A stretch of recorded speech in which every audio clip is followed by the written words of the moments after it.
ये देखिए राष्ट्रपति को प्रति सौंपी गई है बजट की, और ये आपको एक तरफ वित्त मंत्री निर्मला सीतारमण, दूसरी तरफ वित्त राज्य मंत्री अनुराग ठाकुर दिखाई दे रहे हैं। जी, और ये पारंपरिक तस्वीर है, राष्ट्रपति को बजट की पहली कॉपी सौंप दी जाती है और उसके बाद अब वित्त मंत्री निर्मला सीतारमण निकल चुकी हैं, जिसकी तस्वीरें हमने आपको दिखाई हैं। संसद परिसर पहुंचेंगे, वहां कैबिनेट की बैठक होगी 10:15 बजे के आसपास, जहां बजट को एक तरीके से कैबिनेट की मंजूरी के बाद 11 बजे आम बजट देश का वित्त मंत्री निर्मला सीतारमण पेश करेंगी। वित्त मंत्री के तौर पर निर्मला सीतारमण का यह तीसरा बजट होगा और ये तस्वीरें आप देख रहे हैं संसद भवन परिसर की, जहां वित्त मंत्री निर्मला सीतारमण और वित्त राज्य मंत्री अनुराग ठाकुर दोनों इस समय पहुंच चुके हैं। और अब इंतजार सबको इस बात का कि थोड़ी देर के बाद जब वित्त मंत्री अपना ये तीसरा आम बजट पेश करती हैं तो उसमें क्या कुछ खास होने वाला है। हिमांशु मिश्रा हमारे साथ आ गए लाइव वहीं से संसद भवन परिसर में। हिमांशु बताइए। रोहित, देखिए निर्मला सीतारमण जो है वो संसद भवन पहुंच चुकी है और लगभग 10-20 के करीब जो है वो कैबिनेट होगी और कैबिनेट के अंदर औपचारिक मोहर जो है वो बजट पर लगा दी जाएगी। लेकिन जो बात आप कह रहे थे कि हर बजट के अंदर मध्यम वर्ग जरूर सोचता है कि उसको क्या खास मिलेगा, लेकिन इस बार जो है ना सिर्फ मध्यम वर्ग बल्कि आम व्यक्ति से लेकर खास व्यक्ति तक सबकी निगाहें हैं कि उनके लिए क्या पिटारे में निकलता है। क्योंकि संकट काल था कोरोना का और इस संकट काल के अंदर जिस तरीके से लॉकडाउन रहा और अर्थव्यवस्था जो है बिल्कुल मंद पड़ गई, अब उसको रफ्तार देने के लिए क्या बूस्टर वैक्सीन जो है निर्मला सीतारमण लेकर आती है। अपने टोक रही हूँ, जरा तस्वीरें भी अपने दर्शकों को दिखाते हैं। डॉक्टर हर्षवर्धन अभी स्वास्थ्य मंत्री घुस रहे हैं। ये ऐसे मंत्री हैं जिनका नाम लिया जा सकता है बड़ी चुनौतियों का सामना। एक तो डॉक्टर हर्षवर्धन, नरेंद्र तोमर कृषि मंत्री, और अब फोकस सारा का सारा वित्त मंत्री निर्मला सीतारमण पर। हालांकि अमित शाह को भी आपने कुछ देर पहले देखा, गृह मंत्री भी 26 जनवरी को जो कुछ हुआ उसकी वजह से ये तमाम मंत्रालय हैं जो कोविड की शुरुआत के बाद 2020-2021 में जबरदस्त दबाव और तनाव का चुनौतियों का सामना कर रहे हैं। ऐसे में ये अगर आप संसद का सत्र भी बजट सत्र देखें तो साल का पहला है और जिन परिस्थितियों के बीच में हो रहा है, जो अभिभाषण राष्ट्रपति का हुआ उसमें भी अलग अलग, पहली बार सेंट्रल हॉल, लोकसभा, राज्यसभा हर जगह पर लोग बैठे थे, तो हर सावधानी के बीच ये सेशन किया जा रहा है। और इस बार आप देख रहे हैं ये तस्वीरें, देखिए निर्मला सीतारमण वित्त मंत्री बात करते हुए राष्ट्रपति से, वहां पर उन्होंने बजट की कॉपी सौंपी है। कुछ ही देर में कैबिनेट में इसका अप्रूवल होगा और उसके बाद ठीक 11 बजे वो पढ़ने की शुरुआत करेंगे। कुछ देर पहले रोहित आलोक जी मुझसे पूछ रहे थे कि कुछ आइडिया है क्या कि कितना लंबा होगा, तो अब ये तो अब टैब होने के बाद तो और मुश्किल हो गया आलोक जी। पहले तो हम लोग जरा मोटा कितना है, पतला कितना है मुश्किल, हमने एक से एक लंबे लंबे भाषण सुने हैं बजट के, अब तो टैब में वो था लगाना भी मुश्किल है। अब टैब से इस बात को लेके और आप सोच लीजिए कि कहीं कुछ दिन के बाद जब बजट भाषण हो टैब के साथ तो वो प्रेजेंटेशन के जैसा ना होने लगे, कीनोट या पीपीटी प्रेजेंटेशन हो जिसमें स्लाइड्स आए सामने और ये बताया जाए कि किस मत पे कितना खर्चा किया और कहाँ कितना जीबी का होगा डेटा। वित्त मंत्री निर्मला सीतारमण की ये तस्वीरें आप इस वक्त देख रहे हैं राष्ट्रपति रामनाथ कोविंद के साथ। लेकिन एक बड़ी चीज, कोरोना काल के बाद लगभग बाद ये बजट सत्र हो रहा है। इससे पहला जो पिछला सत्र हुआ था वो कोरोना काल के बीच में हुआ था और उसके पहले जब सांसदों के कोविड टेस्ट किए गए थे तो कई सारे सांसद पॉजिटिव पाए गए थे। इस बार राहत की बात यह है कि कोई सांसद कोविड पॉजिटिव नहीं पाया गया इस कोरोना काल के बजट सेशन के दौरान भी। और दूसरी बड़ी चीज ये कि इसके बावजूद सारी व्यवस्थाएं कोरोना की गाइडलाइंस को ध्यान में रखते हुए की गई हैं। जैसा आप फोन करते हैं किसी को तो मैसेज सुनाई देता है कि दवाई भी और कड़ाई भी, तो वो दोनों चीजें इस वक्त बजट सत्र में भी आपको दिखाई देंगी। उस चीज का पूरा ध्यान रखते हुए यह बजट सत्र होगा जिसमें वित्त मंत्री निर्मला सीतारमण अब से थोड़ी देर के बाद बजट पेश करेंगे। गौरव भाटिया हमारे साथ आ गए हैं, वो बीजेपी के राष्ट्रीय प्रवक्ता हैं और साथ ही सुप्रीम कोर्ट के वरिष्ठ वकील हैं। हमारे साथ अखिलेश प्रताप सिंह आ गए, वो कांग्रेस पार्टी के राष्ट्रीय प्रवक्ता हैं, उत्तर प्रदेश से आते हैं। आप दोनों का स्वागत है। गौरव भाटिया, क्या उम्मीद करें लोग आज आपसे? एक तरफ किसान बैठे हैं वहां धरने पर, दूसरी तरफ कोरोना काल ने पूरी अर्थव्यवस्था को लॉकडाउन में बैठा दिया। सबसे पहले तो जैसा आपने कहा, एक मजबूत और बड़ा देश भारत, आपके चैनल ने एक बड़ा प्रोग्राम का यहाँ पे ऑर्गेनाइज किया है और एक सकारात्मक बात से शुरुआत करूंगा। आज एक नई उमंग है, एक नया विश्वास है सब में और हर किसी की अपनी अपनी इच्छाएं हैं और हमें लगता है आज जो बजट आएगा, जो वित्त मंत्री निर्मला सीतारमण जी पेश करेंगी, ये भी एक इतिहास लिखेगा और बहुत हद तक जैसा कहा जा रहा है कि भारत एक ऐसी अर्थव्यवस्था बन गया है जो कोविड के संकट में, जो अभी खत्म नहीं हुआ, फिर भी आगे की तरफ देख रहा है, जो विश्व को एक रास्ता दिखा रहा है। और जो अनुमान आए हैं IMF के भी, तो रिकवरी का रेट 11.5% हो, ये भी बात आई है, वी शेप्ड रिकवरी हो।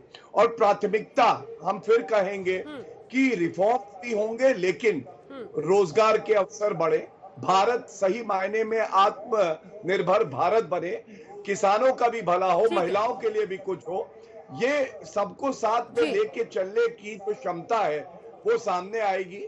और इसी की रूपरेखा हमने इकोनॉमिक सर्वे में भी देखी। हाँ। लेकिन हमेशा पता है गौरव भाटिया जी, उम्मीदें ये रहती हैं, देखिए सैनिटाइज किया जा रहा है, संसद भवन की तस्वीरें आप देख रहे हैं, जो ये हिस्सा है उसको सैनिटाइज किया जा रहा है और एक एक करके तमाम मंत्री वहां पर पहुंच रहे हैं। एक एक करके ये रमेश पोखरियाल आपको दिखाई दे रहे हैं, शिक्षा मंत्री वहां पर पहुंचे हैं, सभी को इंतजार है। फोटो ऑप जैसा भी दिन आज होता है और बजट पेश हो रहा है, बड़ा दिन है सरकार के लिए। लेकिन गौरव भाटिया जी याद रखिएगा, मुख्तार अब्बास नकवी अब आपको दिख रहे हैं, याद रखिएगा, देखिए इस तरह की बातें कि हर सेक्शन को एड्रेस किया जा रहा है पार्लियामेंट को, कई बार बजट एक्सटेंशन में होता चला जाता है, आगे बढ़ता है एक सीरीज की तरह। आउट ऑफ द बॉक्स क्या सरकार ऐसी परिस्थितियों में सोच रही है, इस पर सीधा सवाल मनीष तिवारी ने दागा है।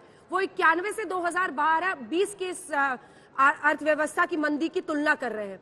मैं अब सीधे जाना चाहती हूँ, विक्रम किर्लोस्कर जी हमारे साथ, वाइस चेयरमैन है टाटा किर्लोस्कर मोटर्स के, वो जुड़ रहे हैं CII से।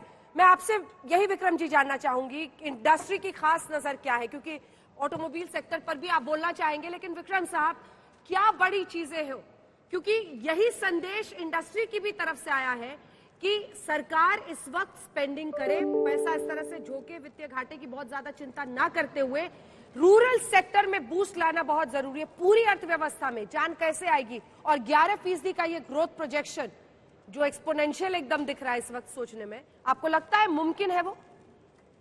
देखिए, हम पिछले 10-12 महीने का कोविड से बहुत अच्छी तरह से मैनेज किया है। अगर आपने देखा, सोचा कि 10 महीने पहले क्या हो जाएगा भारत को, हमारे देश को कोविड से, उससे बहुत अच्छा हो गया, बहुत अच्छी तरह से कंट्रोल किया है। और अभी केसेस भी कम आ रही है। जब पहले प्राइम मिनिस्टर ने बोला था कि लाइव्स और लाइवलीहुड, और लाइवलीहुड्स और लाइव्स, ये दोनों का क्वेश्चन है कि एड्रेस अच्छी क्या है। मेरी अपेक्षा है दो कि एक infrastructure, whether it's rural infrastructure or any other, and all the other infrastructure, especially logistics infrastructure, में ज़्यादा पैसे डालना पड़ेगा। I look forward to that. और हमारे देश में consumerism, डिमांड कैसा बढ़ाने का, वो भी देखना पड़ेगा। और सप्लाई साइड में कि जब हम मैन्युफैक्चर करते हैं या सर्विसेज देते हैं, या मेडिकल प्रोडक्ट्स, हेल्थ वगैरह सब देते हैं, इसमें सब छोटे छोटे चीज के वैल्यू एडिशन होते हैं। और ये सप्लाई चेन में वैल्यू एडिशन देखते हुए सब every part of the value chain has to be globally competitive.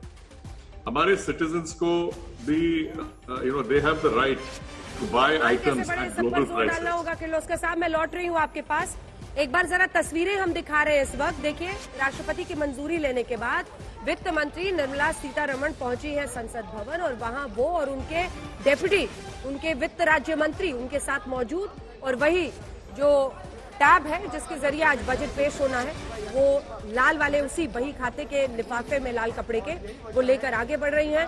और जिस तरह की मुस्कुराहट उनके चेहरे पर है, वैसा क्या देश के हर नागरिक के चेहरे पर आएगी जब वो बजट 11 बजे शुरू करेंगी? सबको इस बात का इंतजार है। आपने जो इंडस्ट्री की उम्मीदें हैं वो भी सुनी गौरव भाटिया जी, मैं उस पर रिस्पॉन्स आपसे लूंगी किर्लोस्कर साहब। लेकिन अगर संक्षिप्त में 2-3 लाइनें, अगर कोई इंडस्ट्री स्पेसिफिक भी आपको लगता है मांगो, उसके बाद अखिलेश जी मैं आपके पास भी आऊंगी। विक्रम जी अपनी बात पूरी करें। लॉन्ग टर्म इन्वेस्टमेंट के लिए पॉलिसी स्टेबिलिटी और प्रेडिक्टेबिलिटी चाहिए। So my interest in this budget or any future budgets or any announcements that there is predictability in policy and predictability in budgets. क्योंकि अगर जब भी हम इन्वेस्ट करते हैं, इन्वेस्टमेंट के रिटर्न के लिए 5, 10, 15 बरस इयर्स लगते हैं वापस आने के लिए। तो प्रेडिक्टेबल एनवायरनमेंट में इन्वेस्टमेंट ज्यादा हो सकता है।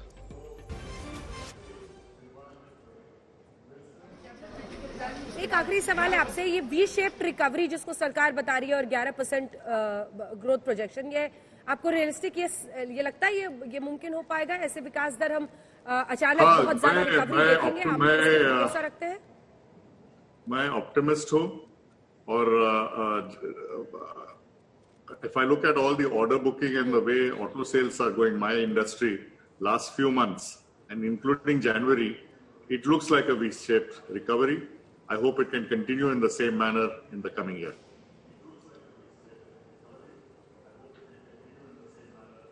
तो गाड़ियों की बुकिंग में सर इजाफा हुआ है? अगर कुछ ऑफ हैंड नंबर्स आप हमारे दर्शकों को बता सके। नहीं, अच्छा हो रहा है। अभी आज पेपर में बहुत आया है कि सब मैन्युफैक्चरर्स की गाड़ी के सेल अच्छे हुए जनवरी में भी, और फरवरी का ऑर्डर बुकिंग भी सबका अच्छा है।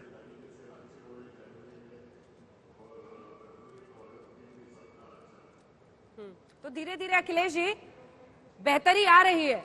अब ये तो इंडस्ट्री की तरफ से एक आवाज आपने अभी सुनी है, लेकिन ये सच है जो मनीष तिवारी जी कह रहे हैं कि एक बहुत बड़े आर्थिक संकट का हमने मुकाबला किया है अखिलेश जी, और उस आर्थिक संकट से निकलने में आगे बहुत मुश्किलें हैं, लेकिन वी शेप रिकवरी जो सरकार कह रही है होता हुआ दिख रहा है आपको? देखिए, ये सरकार जब से आई है ना सत्ता में, तब से सिर्फ इवेंट मैनेजमेंट पे ध्यान देती है, और हर बार एक जब समस्या आती है तो उसका एक नया जुमला शब्द इजाद करती है। 2021 का जुमला शब्द है वी शेप रिकवरी। भाई पिछले 37 महीनों से तो ये तो डाउन शेप रिकवरी चल रही है देश में, कोविड के 2 साल पहले से ही, और अब लगभग 7 साल होने जा रहे हैं सरकार के। तो क्षमताओं पे बहस नहीं की जा सकती। 7 साल में सबकी क्षमताएं दिख जाती हैं कि आप किस लायक हैं और क्या क्या कर सकते हैं आप। इकोनॉमी तभी मजबूत होती है कि जब लोगों की बाइंग कैपेसिटी बढ़ती है। बाइंग कैपेसिटी बढ़ाने के 2 ही तरीके हैं, या तो जेब में पैसे आए सरकार दे, या वो नौकरी पावें। न सरकार जेब में पैसे दे रही है, जिनकी नौकरी थी उनकी नौकरी छीन गई, खत्म हो गई एमएसएमई सेक्टर के तमाम लोगों की, और सरकारी जो नौकरियां हैं वो भी छीन रही हैं, वो भी कम होती जा रही हैं, रिटायर करते जा रहे हैं, पीएसयू बेचते जा रहे हैं। तो जब बाइंग कैपेसिटी लोगों की बढ़ेगी नहीं, नौकरियां लोग पाएंगे नहीं, कारोबार तभी तो बढ़ेगा जब लोग कुछ खरीदने की ताकत में आएंगे। तो वो सरकार खुद ही रिवर्स करती जा रही है। तो हम क्या करें, कैसे अपेक्षा करें? पिछले 7 सालों में तो देख ही लिया आपने, सिर्फ कर्जा लेकर के, जो 67 सालों में देश ने जितना कर्जा नहीं लिया उतना कर्जा आदरणीय मोदी जी ने 6 वर्षों में लिया, 60 लाख करोड़ का कर्जा लिया। तो ये सारी चीजें अब 1 घंटे में अभी और दिखेगा।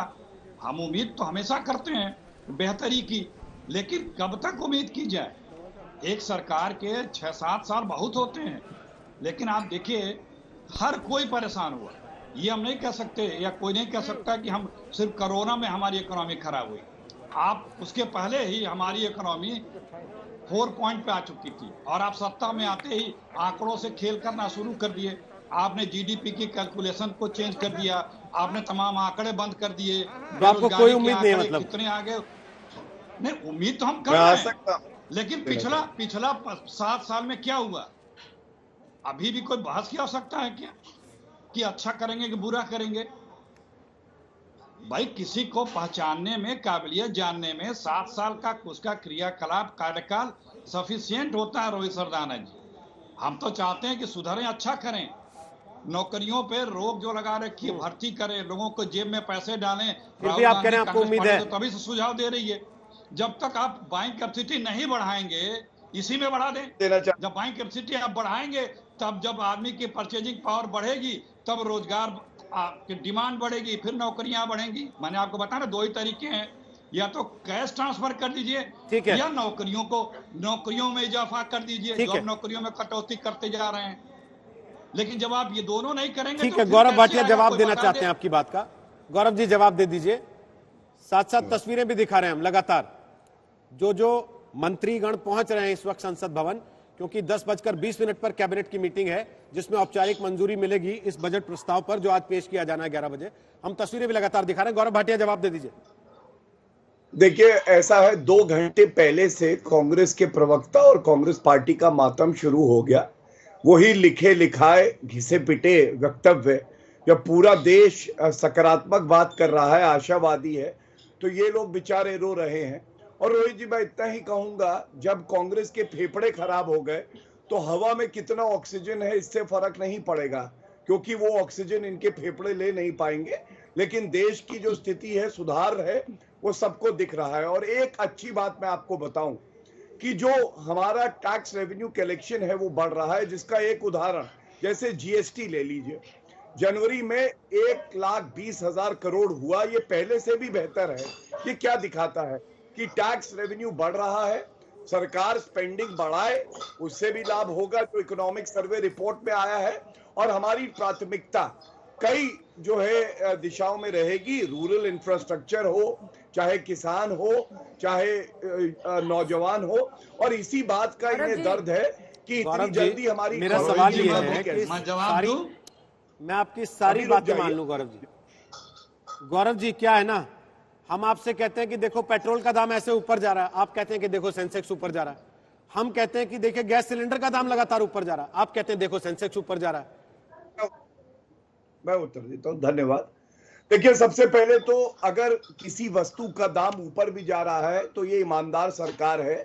पिछली सरकार की तरह नहीं है कि घोटाले, एक एक रुपया जनता की भलाई के लिए लगता है, चाहे मनरेगा हो, चाहे किसान सम्मान निधि हो, 1,20,000 करोड़। और दूसरी बात, इन्फ्लेशन जो है ना, कांग्रेस की सरकारों में 10 से 11% रहता था। यहाँ पे हमने देखा महामारी से लड़ते हुए भी इन्फ्लेशन की दर जो है वो 3 से 4.5% के बीच में रही, 5% के बीच में रही। इसके साथ जो एक डिसिप्लिन होता है, फिस्कल डिसिप्लिन, वो मेंटेन करते हुए हमारा जो डेफिसिट है वो भी हमने बढ़ने नहीं दिया। जो कभी कांग्रेस के समय में 5 और 5.5% होता था, वो हमेशा हमने 3.5% से लेके 4% के नीचे रखा, पेंडिंग बढ़ाते हुए। ये क्या दर्शाता है? ये दर्शाता है जो नीतियां हैं उसमें क्लैरिटी है और ये हमारी अर्थव्यवस्था को मजबूत कर रही है। रोहित जी, मैं कुछ बोलूं? क्लैरिटी आपको किसानों के मुद्दे पर भी रखनी थी, और वो गौरव जी आपकी सबसे बड़ी चुनौती है। 2020 में किस सेक्टर ने सबसे ज्यादा कंट्रीब्यूट किया बजट में देश की अर्थव्यवस्था में? कृषि क्षेत्र ने। उन्हीं में जबरदस्त इजाफा हुआ, 13 से 17.5% पहुंचे। लेकिन आज वही बैठे हुए बॉर्डर पर। इस पर जब सवाल जवाब करेंगे, लेकिन हमारे साथ मिस्टर हर्षवर्धन नेवतिया, जो कि पास्ट प्रेसिडेंट है फिक्की के और चेयरमैन है अंबुजा नेवतिया ग्रुप के। तो हर्षवर्धन जी, इंफ्रास्ट्रक्चर, रियल एस्टेट सेक्टर सबसे जुड़ा हुआ, क्योंकि सीमेंट देश की नींव अर्थव्यवस्था की आपको कैसी इस वक्त दिख रही है? रियल एस्टेट सेक्टर में आप कैसा पुश देखना चाहते हैं इंफ्रास्ट्रक्चर में? और साथ ही क्या आप भरोसा करते हैं इस वी शेप्ड रिकवरी 11% के ग्रोथ प्रोजेक्शन की 21-22 के लिए? जी, जहाँ तक ग्रोथ का सवाल है, इसमें कोई संदेह नहीं है कि ग्रोथ अपना अच्छा ही रहेगा, लेकिन कितना डीपली हम लोग इंक्रीज कर पाए इस पर अभी थोड़ा सोचना है। इसलिए क्योंकि जो अनऑर्गेनाइज सेक्टर है और स्मॉल सेक्टर है, वहाँ पर जो आघात पहुंची थी वो पूरे तरीके से अभी तक समाधान हुई नहीं है। तो मैं सोचता हूँ कि जो मिडिल और बिग इंडस्ट्रीज में ऑलरेडी काफी हम लोग बढ़ोतरी देख पा रहे हैं, लेकिन जो टाइनी, स्मॉल और अनऑर्गेनाइज सेक्टर है वहाँ पर तकलीफ अभी भी है। लेकिन इसके बावजूद भी जिस तरीके से हम लोगों ने मुकाबला किया है पैंडेमिक का, और उसके बाद जो भी स्टेप्स लिए हैं सरकार ने, हम लोगों को काफी भरोसा है कि इससे आगे हम लोग जरूर बढ़ेंगे। और उम्मीद है इस बजट में कि ये जो ग्रोथ का मोमेंटम है इसको कायम रखने के लिए लोगों के हाथ में इन्वेस्टेबल इनकम बढ़े, ताकि डिमांड जनरेशन सस्टेन किया जाए।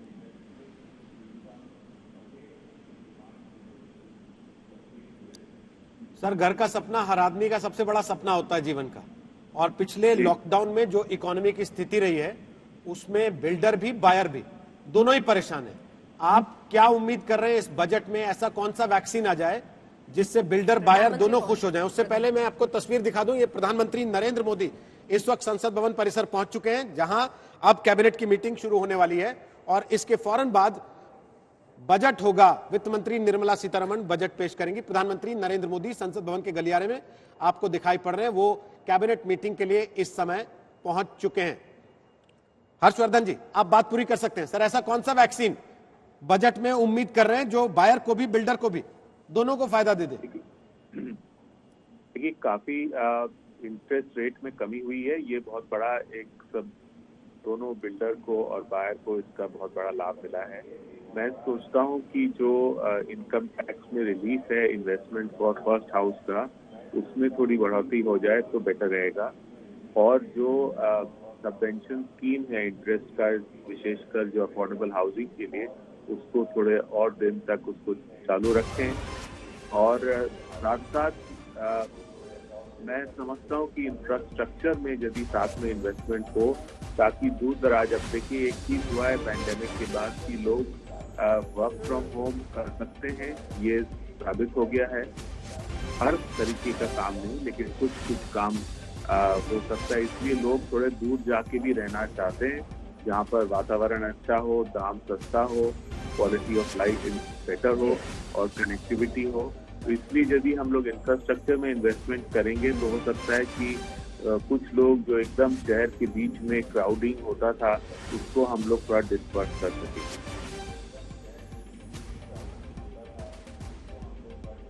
ठीक है, लेकिन देखिए खरीदने वाले, घर खरीदने वाले और घर बनाने वाले के सपनों में कई बार क्लैश भी होता है, जिसका जिक्र होता है कि किस तरह से हम रेगुलेट इस पूरे रियल एस्टेट को करें। पिछली बार भी कुछ कदम उठाए गए थे, लेकिन किस तरह से बातें आगे बढ़ी हम बातचीत करेंगे। बड़ी खबर एक बार आपको बता दें, प्रधानमंत्री नरेंद्र मोदी वहां पर पहुंच गए हैं। अब संसद में कैबिनेट की बैठक, और कैबिनेट की बैठक में ही जो थोड़ी देर में अब होने वाली है, इस बजट का अप्रूवल होगा, जिसके बाद ठीक 11 बजे, अब सिर्फ 37 मिनट का इंतजार है। ठीक 11 बजे जैसे ही बजेंगे, उसके बाद से आप देखेंगे निर्मला सीतारमण, देश की वित्त मंत्री, अपना तीसरा बजट संसद में पेश करने वाली है। हम लेकर आए हैं, उसमें हर हिस्से में हम इस मॉल के पहुंचेंगे और हम आपको बताएंगे कि चाहे वो आपकी थाली हो, चाहे वो रोजमर्रा की चीजें जो आप दुकानों से खरीदते हैं, या इलेक्ट्रॉनिक गुड्स हो, क्या असर होने वाला है। बजट कुछ ही देर में, ठीक आधे घंटे बाद पेश होगा। हर बार स्टूडियो में बजट बाजार हम लोग बनाते थे ताकि आपको बाजार की जो जमीनी हकीकत है उससे जुड़ी बातें पहुंचा सके। इस बार बीच बाजार हमने स्टूडियो बनाया ताकि आम लोग जो यहां मौजूद रहेंगे, जो तमाम यहां पर विक्रेता मौजूद हैं, उनके जरिए जमीनी बात आप तक सीधे सीधे तौर पर पहुंचाई जा सके। कैबिनेट की मंजूरी के बाद बजट पेश करेंगी वित्त मंत्री निर्मला सीतारमण सुबह 11 बजे। और थोड़ी देर पहले आपने तस्वीरें देखी थी अनुराग ठाकुर की, वो वित्त राज्य मंत्री हैं, बजरंग बली की पूजा कर रहे थे। तो देखते हैं कि आज बजरंग बली इस देश की अर्थव्यवस्था के लिए कौन सी संजीवनी उनको सुझाते हैं, क्योंकि कोविड काल में लॉकडाउन के दौरान जो परिस्थितियां हुई हैं, उसके बाद देश के सामने बड़ी चुनौती है आर्थिक मोर्चे पर वापस जंग में मजबूती से खड़े होने की। और ऐसे में हम इस बात पर चर्चा कर रहे हैं कि आज बजट में क्या कुछ प्रावधान सरकार लेकर आ सकती है, किसानों के लिए, उद्योगों के लिए, उन लोगों के लिए जिनकी नौकरियां चली गई, उन लोगों के लिए जो कि महंगाई से परेशान है, उनकी जेब में क्या सरकार कुछ पैसा देने की व्यवस्था कर सकती है। यानी कि मध्य वर्ग जो हर बार सरकार से सवाल करता है, क्या इतना बुरा हूं क्या मैं, कि हर बार उम्मीद पे रह जाता हूं और आखिरकार मिलता कुछ नहीं है। आलोक जी, जल्दी से कमेंट इस चीज पर आपका, मध्य वर्ग की क्या उम्मीदें आज बजट से हो सकती है? मध्य वर्ग की तो उम्मीदें ही उम्मीदें हैं। मतलब आप कहिए कि आसमान पूरा चाहता है मध्य वर्ग, मिलेगा क्या सवाल मिलेगा क्या, ये इम्पोर्टेंट सवाल है। तो सबसे बड़ा जो लोग देख रहे हैं राहत, वो इनकम टैक्स में देख रहे हैं। अगर उनको इनकम टैक्स में राहत मिल जाए, और ये सवाल अभी जो बाकी बातें हो रही थी उनसे जुड़ा हुआ है। ये जो वी शेप रिकवरी वर्सेस के शेप रिकवरी का सवाल है, बहुत समय से टैक्स रैशनलाइजेशन की चर्चाएं चल रही हैं।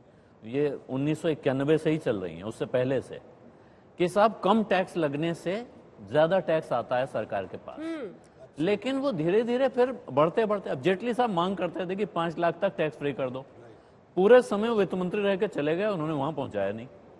तो उम्मीद करते हैं कि आप नीचे के स्लैब में या तो रेट कम करें या इस स्लैब को ऊपर उठाएं।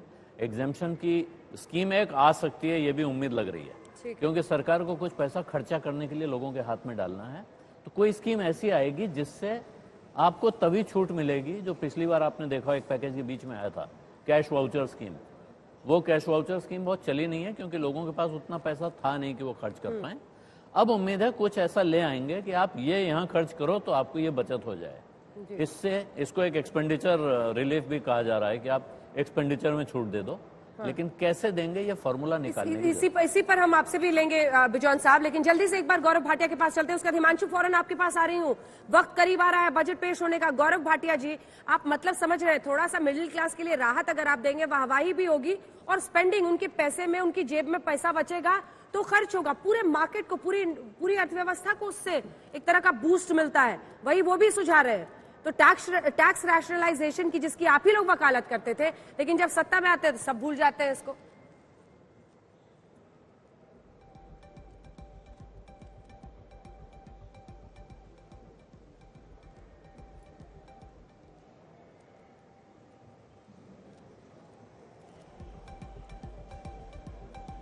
कहूंगा मिडिल क्लास का भी ध्यान।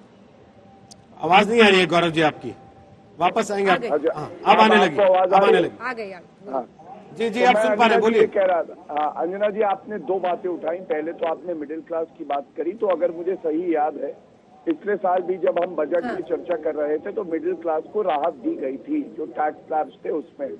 आप भी चेक कर लीजिएगा। और दूसरी बात, अब क्योंकि बजट पेश होने में कुछ ही समय है, क्या होगा क्या नहीं इस पे मैं टिप्पणी नहीं करूंगा, बट ये जरूर कहूंगा ये समावेशी बजट होगा। भाटिया जी, राहत दिखाना और राहत देना दो अलग अलग चीजें होती हैं। राहत दिखाई गई थी? नहीं, दिखाई नहीं गई थी रोहित जी।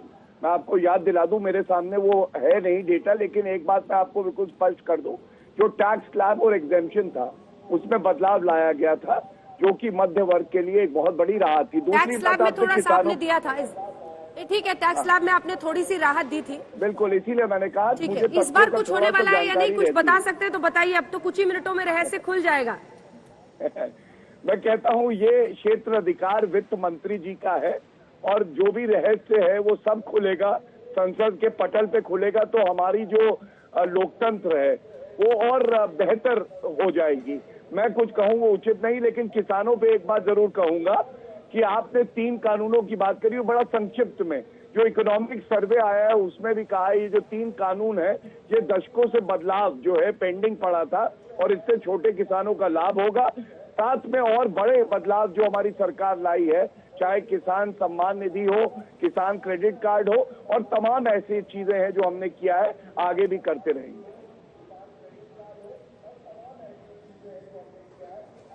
ठीक है, बड़े खूबसूरत टैक्स स्लैब में बदलाव थे अंजना, आपको याद हो तो। आलोक जी साथ में थे, इस जेब से आपने राहत दी और फिर इस जेब से निकाल ली।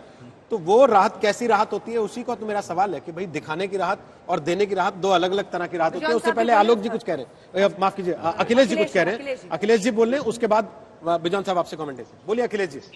देखिए रोहित जी, जब से आदरणीय मोदी जी की सरकार आई है, आप लोग, हम लोग, एक्सपर्ट लोग ये सुझाव देते हैं, और जो सुझाव देते हैं वो सुझावों पे सरकार यदि थोड़ा सा भी सुझाव मान लेती तो हमारे इकोनॉमी का इतनी बुरी हालत नहीं होती। खैर, हम आप अपना धर्म निभा रहे हैं, सरकार से उम्मीदें करते रहते हैं, आज भी कर रहे हैं।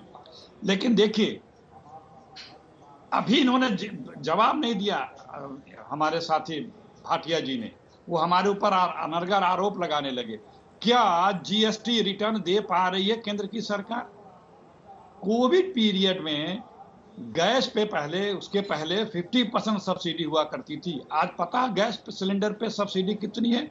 दाम तो 800 से ऊपर है। बीच में 10 रुपए 20 रुपए आती थी, आज 40 रुपए आती है। 50% सब्सिडी को जो 300, 250, 400 आती थी, उसको दहाई पे ले आए हैं, सैकड़े में जो आती थी, और कहते हैं कि हम लोग गरीबों की मदद कर रहे हैं। कहां कर रहे हो भाई आप 2 काम जब तक नहीं करोगे, इस देश की इकोनॉमी नहीं अच्छी होने वाली। मैं बार बार आपसे कह रहा हूं, राहुल गांधी कहते कहते थक गए, कैश ट्रांसफर करिए, जॉब क्रिएट करिए, सेंट्रल गवर्नमेंट के जॉब क्रिएट करिए, प्रॉफिट की यूनिटें बेचना बंद कर दीजिए। जुमलों से नहीं, हर बार आप नया जुमला दे देते हैं और कहते हैं बड़ा अच्छा है। अरे भाई, कुछ तो शर्म किया करो भाजपाई मित्रों। पिछले 7 वर्षों का देख लो। आप अगर वर्षवार अपने बजट की, आपकी घोषणाओं पे जिक्र करना हो, बहस करना हो, तो मैं वो भी लेके बैठा हूं, क्या क्या घोषणा किया था इन्होंने, पॉइंट वाइज मैं बहस कर सकता हूं। तो ये खाली सब्जबाग मत दिखाइए। ठीक है, करेंगे। देश की इकोनॉमी से प्रभावित हर कोई। गौरव जी, जल्दी से एक जवाब। हिमांशु, मैं आ रही हूँ आपके पास, 1 सेकंड। ठीक है, एक सेकंड, एक बिजॉन मिश्र साहब आप भी अपनी बात कर लीजिए, कमेंट आप भी सब बोल लीजिएगा, उसके बाद उसके एक ही साथ एक गौरव जी जवाब देंगे। नहीं, मेरा केवल एक बात ये है कि जहां आप छोड़े थे कि जैसे जितना सरल करेंगे कलेक्शन को उतना कलेक्शन बढ़ेगा, तो आपको टैक्स लिमिट को बढ़ाना होगा। एटलीस्ट 5 लाख हम लोग उम्मीद कर रहे हैं, 5 लाख तक का छूट हो जानी चाहिए, और 5 लाख तक बिना शर्त, और बिना शर्त जो देने वो दे 5 लाख तक बिना शर्त, ये नहीं इधर से लाख पकड़ लिया, उधर से कान पकड़ लिया, वहाँ से छूट दिया और यहाँ से ले लिए, ये नहीं होना चाहिए। राहुल गांधी ने इस बीच ट्वीट किया है बजट को लेकर, राहुल गांधी ने ट्वीट किया है, राहुल गांधी लगातार सरकार को अर्थव्यवस्था पर घेर रहे हैं, किसानों को राहत मिले, रोजगार बढ़े, किसान और रोजगार ये दो ऐसे मुद्दे हैं जो हावी रहेंगे। सर जल्दी से कमेंट आपसे, फिर हम वहां पर चलेंगे जल्दी से। मैं कहना चाहता हूं कि बजट करीब है, टैक्सेशन के रेट्स जो हैं ऑलरेडी काफी हाई है, खाली स्लैब की बात नहीं, टैक्सेशन के रेट को भी हमें देखना होगा, और खासतौर पे एग्रीकल्चर को बढ़ाने के लिए जो एग्रीकल्चर प्रोसेसिंग है और जो नॉन कॉर्पोरेट सेक्टर उसको फायदा पिछली बार नहीं दिया गया था, सिर्फ कॉर्पोरेट सेक्टर को 15% मैन्युफैक्चरिंग वाला जो टैक्स लगाया था उसका फायदा दिया था, वो नॉन कॉर्पोरेट सेक्टर को भी एक्सटेंड होना चाहिए, और एग्रीकल्चर को तो डेफिनेटली एग्रीकल्चर। जल्दी से हिमांशु, लेकिन हिमांशु आपके पास आने से पहले प्रहलाद जोशी केंद्रीय मंत्री क्या बोल रहे हैं आपको हम सुनाएंगे। ठीक है हिमांशु, देखिए जितने पैनलिस्ट यहाँ पर बैठे हुए हैं, गौरव भाटिया जी ने पिछली बार के इनकम टैक्स में जो राहत दी गई थी स्लैब्स में उसका जिक्र किया, लेकिन शाम होते होते पता चला कि नाक इधर से इधर का उधर कर रहे थे। अब 5 लाख तक बिना किसी शर्त टैक्स रिबेट मिले, ये यहाँ पर लोगों का कहना है। मिडिल क्लास के जेब में पैसा होगा, वो खर्च करेगा, पूरी इकोनॉमी आपकी उससे जिंदा होगी। वहां पर आप मौजूद हैं, क्या कुछ दिख रहा है और क्या कुछ होने वाला है? कुछ ही देर में क्या माने कैबिनेट की मंजूरी हो गई है और निर्मला सीतारमण अब बजट पेश करने वाली है 11 बजे। अंजना, आपसे लगभग 15 मिनट बाद जो है कैबिनेट की मंजूरी मिल जाएगी। कैबिनेट की बैठक चल रही है, 15 मिनट के बाद जो है कैबिनेट की मंजूरी होगी बजट को, और उसके बाद सीधा निर्मला सीतारमण जो है लोकसभा में जाएंगी और बजट को पेश करेंगी, और वहां पर पता चलेगा कि आम आदमी से लेकर खास आदमी और मिडिल क्लास को क्या मिलने वाला है। लेकिन एक राहत की बात सरकार के लिए है कि पूरे विपक्ष की 20 पार्टियों ने जो है राष्ट्रपति के अभिभाषण का बॉयकॉट किया था, विरोध किया था, और वो बाहर रहे थे। इस बार ऐसा नहीं हो रहा है, विपक्ष जो है इस बजट के अंदर रहेगा, लेकिन अपने प्रोटेस्ट के लिए वो काले कपड़े पहन कर आए हैं, अपना विरोध दर्ज कराएंगे। लेकिन इतना तय है कि सरकार को थोड़ी राहत जो मिल गई है। पिछली बार गौरव भाटिया कह रहे हैं कि टैक्स के अंदर जो है वो रिबेट मिली थी, तो टैक्स में रिबेट जो है वो 5 लाख की इनकम तक कई लोगों को मिली थी। आंकड़ों का मकर जाल है, उसको थोड़ा सा अगर सरकार कम कर देगी तो आम आदमी को भी समझ आएगा कि उनको क्या मिला।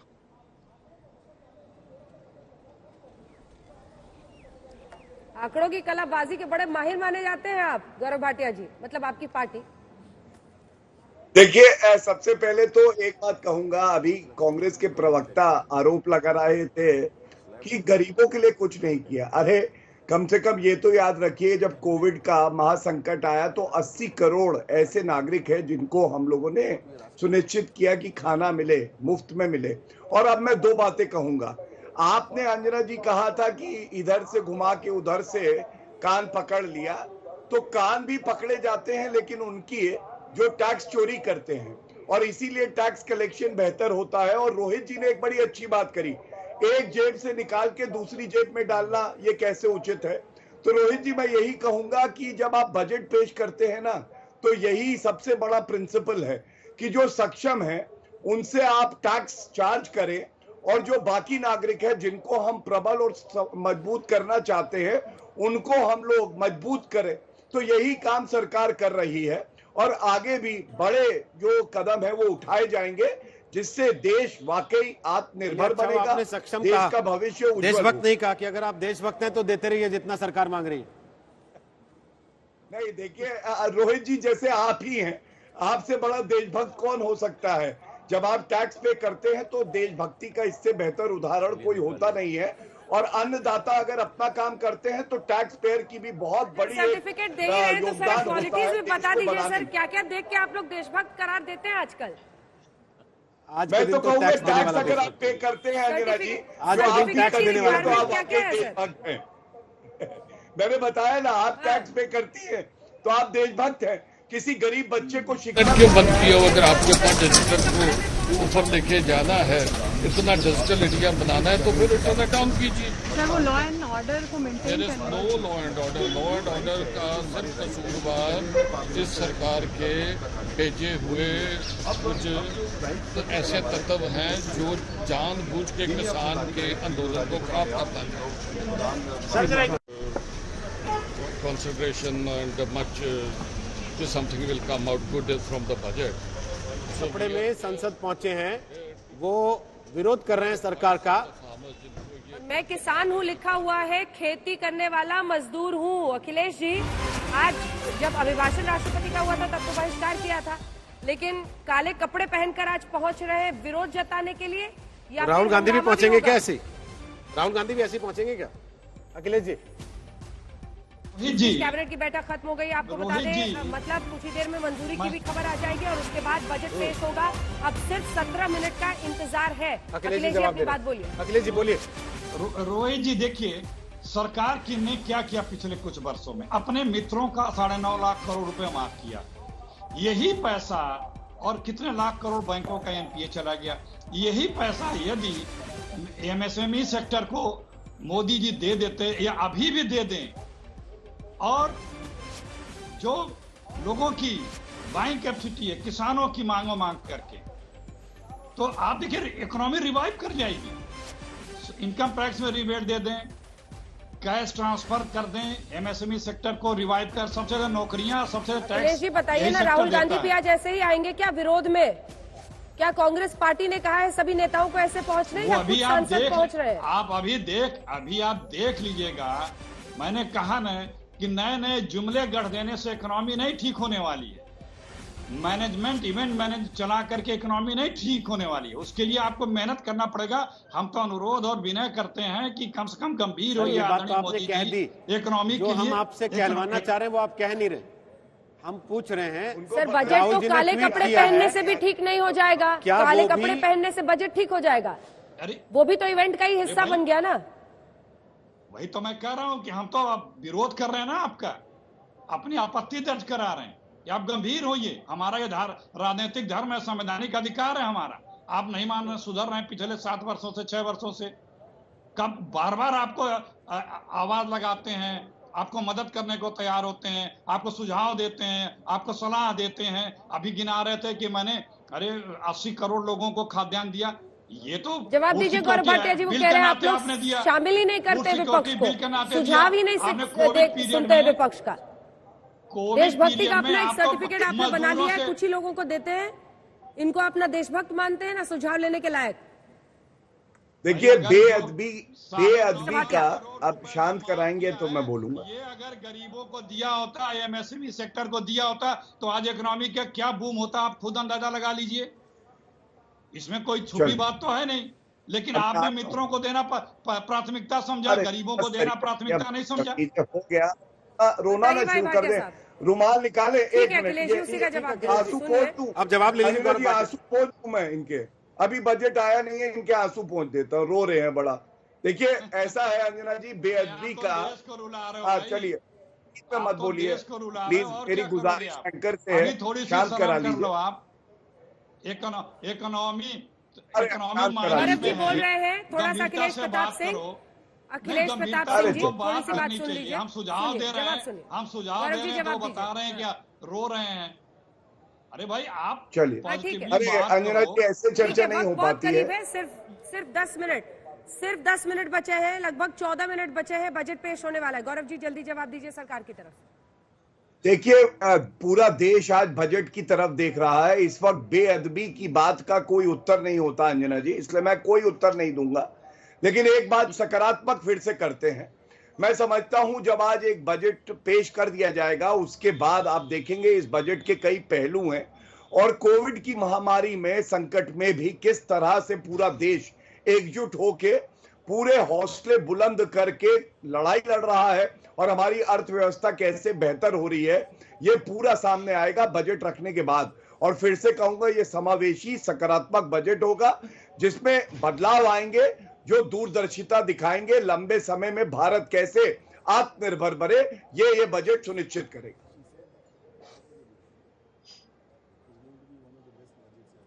$5 ट्रिलियन वाला प्लान अभी है कायम, या बदलाव किया है कुछ उसमें सरकार ने? रोहित जी केवल 5 ट्रिलियन वाला नहीं, वो किसानों की इनकम दुगनी होगी वो भी प्लान है।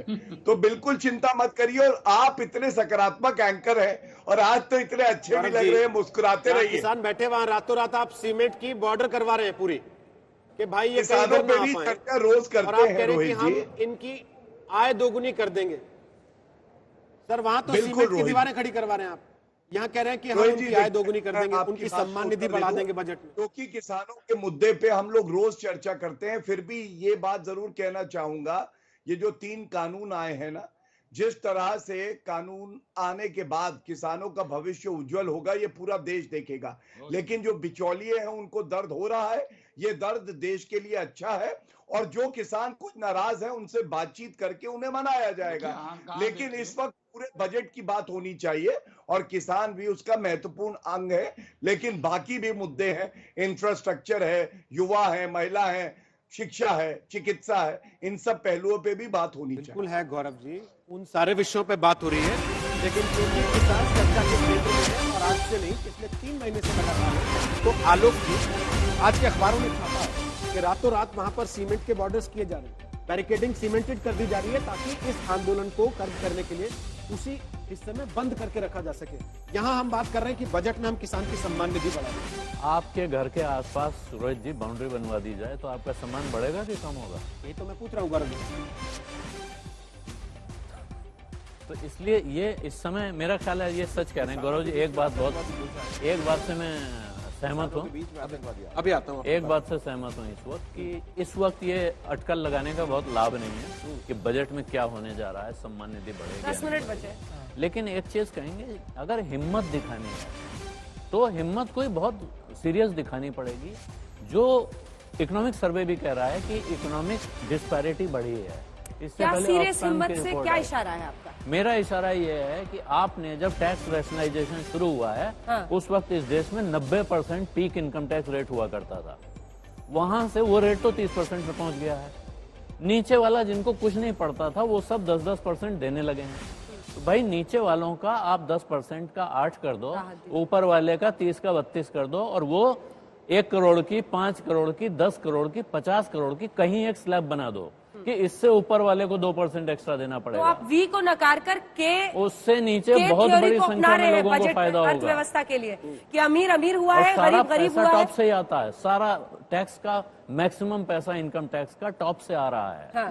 तो उसी से थोड़ा सा ले लो ना भाई। गौरव जी वो कह रहे हैं कि अमीरों को और टैक्स कीजिए, और अखिलेश जी कह रहे हैं कि अमीर आपके दोस्त हैं, उनको आप टैक्स करते नहीं है, उनका टैक्स बढ़ाना नहीं चाहते। आप उनकी कमाई दुगनी हो गई है पिछले लॉकडाउन के दौरान, उनसे आप थोड़ा ले लेंगे तो क्या चला जाएगा? भाटिया जी ऑलरेडी 42। देखिए मैं इतना ही कहूंगा कि ये सारे सुझाव जो हैं ये दिए गए थे वित्त मंत्री जी को, और वित्त मंत्री जी जब बजट पेश करेंगी तो सभी सुझावों का मेल रखते हुए ऐसा बजट पेश करेंगी जो हमारे देश के हित में हो। और किसको ज्यादा टैक्स किया जाए किसको कम, तो मैं इतना ही कहूंगा समाजवाद में हमारी आस्था है, ये हमारा संविधान भी कहता है। यहाँ पर जो मेहमान है हमारे साथ वो बोलना चाह रहे हैं, ठीक है बोलिए। मेरा केवल एक ही सवाल है गौरव जी कि जो पब्लिक सेक्टर आपसे सवाल पूछ रहे हैं, जो पब्लिक सेक्टर अंडरटेकिंग है जिसमें आप हम लोगों के पैसे पूंजी लगाए हो, उसका रिटर्न 2% भी नहीं है। आप क्यों नहीं पब्लिक सेक्टर अंडरटेकिंग जो इनएफिशिएंट है उसको बंद करें? क्यों आप हमारे पैसे उठा रहे हैं पब्लिक सेक्टर अंडरटेकिंग में? कहा किया इन्होंने? अभी एयर इंडिया और भारत पेट्रोलियम दोनों का 1 साल से लटका हुआ है। एब्सोल्युटली आपने आंकड़ा भी दिया। 20,000 करोड़ पूरा डिसइन्वेस्टमेंट से पिछली बार आप इकट्ठा कर पाए हैं, जबकि टारगेट आपने बताया था 2.1 लाख करोड़ का। और कितना मिला है? 20,000 करोड़। 20,000 करोड़। आप सोचिए कि इसको कब आप ठीक करेंगे, ये तो बताइए। 1/10 एक्चुअली लगभग पब्लिक सेक्टर ढाई हिस्सा। ठीक है आप भी बोल लीजिए, फिर गौरव भाटिया एक साथ जवाब देंगे। पब्लिक सेक्टर कॉर्पोरेशन का अपना कंट्रीब्यूशन है, उससे रिटर्न से नहीं देखना चाहिए। नहीं, वो बिल्कुल नहीं। जनप्रतिनिधि जनता के लिए परफॉर्मेंस इज सुप्रीम। आप जनता के लिए बोलकर आप इनएफिशिएंट नहीं बन सकते। एक सेकंड, ये तो सरकार ने फैसला ले लिया है ना। नहीं, इसमें कोई एयर इंडिया और भारत पेट्रोलियम तो आपने शुरू कर दिया, 1 साल में आप लटकाए हुए कर नहीं पा रहे ना, तो सरकार ने फैसला तो ले लिया है। टाइम से करने की बात है कि आप बड़े प्लान्स तो कहते हैं रिफॉर्म्स के, लेकिन आप उसको अकम्प्लिश कर पाते हैं या नहीं। टैक्स पर आपकी एक बात थी, जल्दी से बोलिए फिर जवाब लेंगे। टैक्सेशन में मैं कहना चाहता हूं कि ये जो हाईएस्ट टैक्स रेट है ऑलरेडी 42% है, उसे सब्सटेंशियली घटाने की जरूरत है। इंडिविजुअल का टैक्स रेट मैक्सिमम 25% से ऊपर नहीं होना चाहिए। सरकार को इस बारे में सोचना होगा, कॉर्पोरेट टैक्स रेट घटाया गया। कॉर्पोरेट टैक्स रेट घटाया, मैं इंडिविजुअल की बात कर रहा हूँ। जब तक इंडिविजुअल टैक्स रेट नहीं घटेगा, इंडिविजुअल में पैसा नहीं आएगा, जब तक प्रमोशन नहीं होगा। आपको एक स्लैब दे रहा हूँ। देखिए हमें क्या करना है, हमें देश की तरक्की के लिए देखना है, खाली थोड़ा टैक्स बचाने से कुछ नहीं होगा। देश की तरक्की जब होगी जब लोगों के हाथ में पैसा होगा। जब तक प्रमोटर के हाथ में पैसा नहीं होगा, जब तक आप देश की तरक्की नहीं कर सकते। लेकिन तो जो कंज्यूमर है, जिसकी बात बिजॉय जी करते हैं, वही करेगा ना, जब उसको इनकम टैक्स में आप स्लैब में थोड़ी राहत देंगे। जल्दी से गौरव भाटिया जी अपनी बात कहिए, जवाब दीजिए, फिर अखिलेश जी आपके पास फौरन आ रहे हैं। गौरव जी। हाँ देखिए, इसीलिए मैं कह रहा था कि जो चर्चा यहाँ हुई उसमें भी विरोधाभास है। अभी 5 मिनट पहले कहा जा रहा था, एक इल्जाम लगाया जा रहा था सरकार पे कि पूंजीपतियों का भला करते हैं, और उसके अगले सेगमेंट में पूछा गया कि डिसइन्वेस्टमेंट क्यों नहीं हो रहा है, बड़े बदलाव क्यों नहीं हो रहे। तो विरोधाभास ये, डिसइन्वेस्टमेंट होगा तो कहीं ना कहीं फिर से प्राइवेट एंटिटी आएंगी, तभी डिसइन्वेस्टमेंट होगा, उसका भी विरोध विपक्ष करता है। और दूसरी बात, बड़े बदलाव ये होते हैं, भारत के पास इंसॉल्वेंसी बैंकरप्सी कोड कौन लाया? दशकों से इसकी मांग थी। हम जानते हैं एनपीए कैसे बढ़ रहे थे कांग्रेस की सरकार में, हमारी सरकार लाई, और उससे क्या हुआ है, उससे लाखों करोड़ रुपए की रिकवरी हुई है, जिसको सराहा सर्वोच्च न्यायालय तक ने है। एक जजमेंट है स्विस रिबन्स का, वो पढ़िएगा। वो कहता है कि लाखों करोड़ की रिकवरी नरेंद्र मोदी जी की सरकार में इसलिए हुई क्योंकि इंसॉल्वेंसी कोड आया। तो हम लोग बड़े बदलावों से कभी पीछे नहीं हटे हैं, ना हटेंगे। जो देश हित में होगा वो निर्णय लिए जाएंगे। और 3 जो कानून है किसानों के लिए, ये भी उसी बात का उदाहरण है। रिफॉर्म का जब फैसला लीजिए ना सर, कहा जाता है अर्थव्यवस्था के बारे में कि आंकड़े झूठ नहीं बोलते, ए और बी। जो रिफॉर्म करना चाहते हैं उसमें कंफ्यूजन मत रखिए, फिर आपको वो स्वस्थ सरल तरीके से करना होगा। विनोद जैन साहब टैक्स एक्सपर्ट है। एक सेकंड अखिलेश जी। अंजना जी देखिए, ठीक है, उस पर अखिलेश जी बोलेंगे। राहुल गांधी ने ट्वीट भी किया, उस पर भी वो बोलेंगे। लेकिन विनोद जैन साहब टैक्स एक्सपर्ट है, एक इनपुट वो देना चाह रहे हैं, फिर फौरन आ रही हूँ अखिलेश जी। देखिए मैं टैक्स को लेकर, देखिए मैं इनपुट ये देना चाह रहा हूँ कि जो नॉन कॉर्पोरेट सेक्टर है, एमएसएमई सेक्टर है, उसको डेफिनेटली फायदा देने की आज जरूरत है। अगर हम आत्मनिर्भर भारत की बात करते हैं तो सिर्फ कॉर्पोरेट सेक्टर का टैक्स रेट घटाने से नहीं होगा, नॉन कॉर्पोरेट टैक्स को भी घटाना होगा। जैसे 15% टैक्स रेट का बेनिफिट आप लोगों ने कॉर्पोरेट सेक्टर को दिया, वो नॉन कॉर्पोरेट को भी जरूर देना होगा ताकि एमएसएमई सेक्टर आगे जा सके। एमएसएमई सेक्टर के लिए एक सवाल है कि आपको लगता है बैंक से जितने लोन मिलने चाहिए उतनी लेंडिंग हो रही है? इसको लेकर कई सवाल उठते हैं कि लेंडिंग ही नहीं हो पा रही है। फिर उन्होंने पूछा कि लोग लोन ही नहीं लेना चाहते, लोगों को लग रहा है कहीं व्यापार करूं बैठ जाएगा, जो परिस्थिति है। ये भी अगर एमएसएमई आपको छोटे और लघु उद्योग को बढ़ावा देना है तो आपको उस पूरे सिस्टम को दुरुस्त करना होगा। देखिए बैंक आज कोलेटरल के बिना पैसा देते ही नहीं है। आपको कुछ ही कहती रहे सरकार, बैंक पैसा देने को तैयार नहीं, क्योंकि बैंक मैनेजर को लगता है कि शायद मैं प्रोसिक्यूट हो जाऊं, मुझे सजा मिल जाएगी अगर मैंने बिना कोलेटरल के पैसे दिए। तो बैंक एडमिनिस्ट्रेशन भी तो सरकार की जिम्मेदारी है ना भाई। देखिए उस जिम्मेवारी तो जिसकी है ठीक है, लेकिन हमें सारी व्यवस्था को बदलना होगा। ये जो सोच नेगेटिव है उसे बदलना। ऐप्स के जाल में कितने लोग सुसाइड कर चुके हैं। बिल्कुल, हमने देखा है कैसे चीनी मकर जाल, यहाँ पर जब लॉकडाउन की परिस्थितियां थी, मंदी छाई हुई थी, तो चीनी ऐप कई डालकर लोगों को गलत तरीके से पैसे का लोन दे रहे थे। बाद में जो जिस तरह की वसूली कर रहे थे, आत्महत्या तक की खबर आई। तो हमने ये सब कुछ देखा है। इसीलिए बैंक व्यवस्था को कैसे दुरुस्त करें, क्योंकि ये एक इम्पोर्टेंट नींव है पूरी अर्थव्यवस्था में, ये भी आपको देखना पड़ेगा। इन तमाम मुद्दे हम जल्दी। लव जिहाद जिसे कानून बोलते हैं, अगर वो उसका बस चले तो बाबा अम्बेडकर को भी क्रिमिनल घोषित कर दें। कैसे देख रहे हैं आप इस बयान को? मुझे लगता है कि बाबा साहब अम्बेडकर जी ने मतलब जो संविधान बनाया है, संविधान में उनका बहुत बड़ा योगदान भी रहा है। और संविधान में मतलब राज्यों को कौन सा कानून बनाना है वो भी अधिकार है। तो मुझे लगता है कि यहाँ कानून बनाया है, लेकिन यहाँ का जो धर्म परिवर्तन है ऐसा नहीं होना चाहिए। इसीलिए मतलब ये कानून बना है। तो राज्यों को क्या कानून बनाना है वो अधिकार है। इसमें बाबा साहब अम्बेडकर जी के विचारों का कोई हनन होने का विषय तो नहीं है। राज्य और केंद्र को जो अधिकार है उसके मुताबिक, असेंबली को अधिकार है, पार्लियामेंट को अधिकार है, उसके मुताबिक वो लॉ बना है। तो मुझे लगता है कि इसमें बाबा साहब अम्बेडकर जी के विचारों का कोई हनन बिल्कुल नहीं है। बजट पर नहीं बल्कि राज्यों के अधिकार और संविधान के साथ छेड़छाड़ का सवाल उनसे पूछा गया, उस पर जवाब दे रहे हैं। धर्म परिवर्तन का कानून जो कुछ राज्यों ने रखने की बात की है उसको लेकर वो कमेंट कर रहे हैं। अखिलेश जी अपनी बात कह लीजिए। आवाज नहीं आ रही लगता आपको? अखिलेश जी सुन पा रहे हैं तो अपनी बात कह लीजिए, क्योंकि इसके बाद वित्त मंत्री कहेंगे अपनी बात। डिस्कनेक्ट हो गया अखिलेश जी, लगता है। कोई बात नहीं। अब इसका डिजिटल इंडिया पर दोष न लग जाए। गौरव भाटिया जी मुस्कुराने लगे हैं। कनेक्टिविटी बहुत बड़ी प्रॉब्लम है, लेकिन ये देखिए हाथ में टैब लिए निर्मला सीतारमण तीसरा बजट अपना पेश करने वाली है। कुछ मिनटों का इंतजार है। अच्छा, एक सवाल मैं आलोक जी से पूछना चाह रहा हूं। मुस्कुरा रहे हैं, एक सेकंड गौरव जी से पूछ रहे थे। गौरव जी, पहले प्रिंट आउट आता था आम लोगों तो सबको एक कॉपी दे देते थे बजट की। अब की बार सबको एक आईपैड दे रहे हैं क्या? किसी में बजट देखना या पेन ड्राइव दे रहे हैं? आईपैड बोलना मना है, वो एप्पल कंपनी का है, वो अमेरिका में बना हुआ है, इसलिए टैब बोलिए और किसी कंपनी का मैसेज भी प्रचार नहीं करना। सांसदों को गौरव जी, जब प्रिंट आउट आता था तो प्रिंट आउट दिया जाता था ना, या प्रिंटिंग मशीन दी जाती थी। इसी तरह से पीडीएफ कॉपी आपके पास पहुंच जाएगी। आईपैड की लालसा क्यों करते हैं? उस समय का इंतजार करिए, आईपैड तो आपके पास है। जब भारत में निर्मित कुछ बने और उसका आप इस्तेमाल करें, बजट का कंटेंट अच्छा होगा, ये जरूर कह सकते हैं। आपको भी टोक रही हूँ, आपको भी टोक। एक सेकंड। अरे साहब, आईफोन आईपैड एप्पल कंपनी का है। यहाँ रविशंकर प्रसाद टेलीकॉम मंत्री कह रहे हैं कि हम सब कुछ मैन्युफैक्चर कर रहे हैं इंडिया में, और आप दूसरी अमेरिकी कंपनी का प्रचार किए जा रहे हैं।